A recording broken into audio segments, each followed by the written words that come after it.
VoxFX.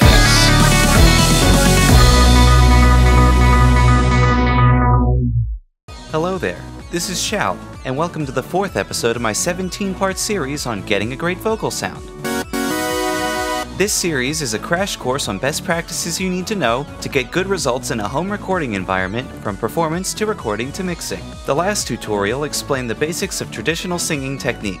If you haven't already seen that video, please go do so. Today, I'll be sharing some extra tips that can be used by any vocal performer. So let's get started. Additional considerations. As I stated in a previous video, stay hydrated. I can't stress this enough. It is crucial, regardless of how you're performing. A dry throat can ruin your performance. Not only that, but performing while dehydrated is a surefire way to hurt yourself, maybe even permanently if you do it enough. Related to that is knowing what to drink on performance day. Number one best choice, water. Be sure to have some water with you at all times. As far as other beverages go, it really depends. Tea and coffee should be fine because they're mostly water anyway.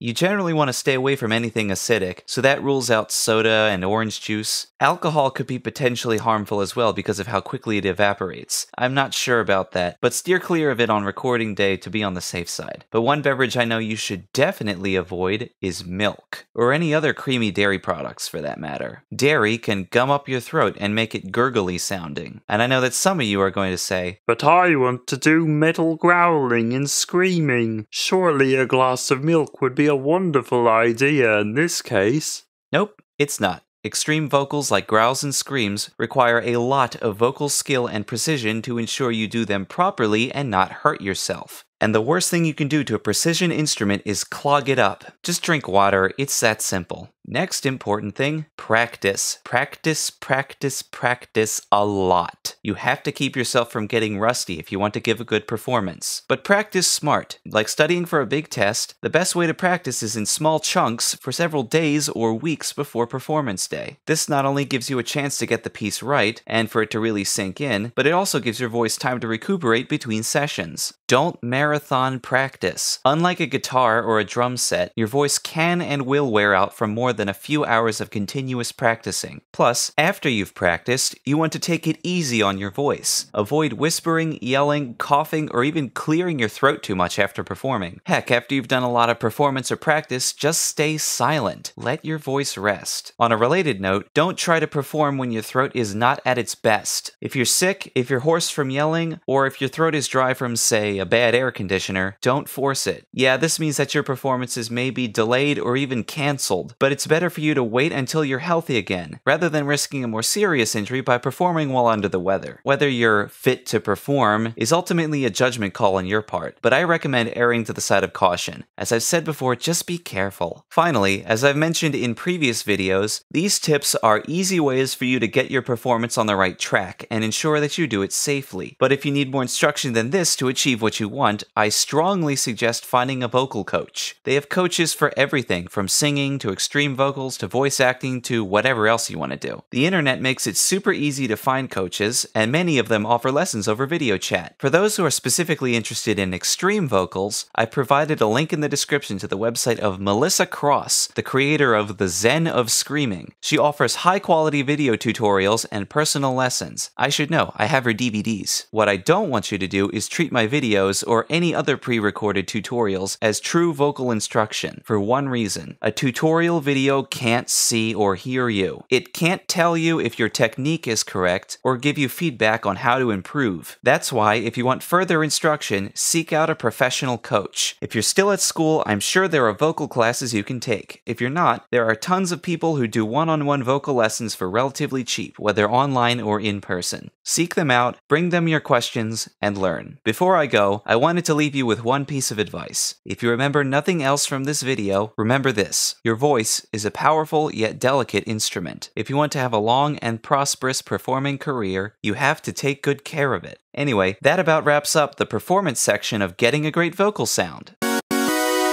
If you liked what you heard, please like, share, and subscribe. If you want more information or have any questions about what I've covered here, comment below. I'm always open for questions. And if you'd like to request a VoxFX tutorial, please send me a message. Remember, if it's talky, I can talk about it. The next tutorial marks the start of the recording section. I'll be discussing the #1 rule of vocal recording. Until then, Have fun and keep making sound.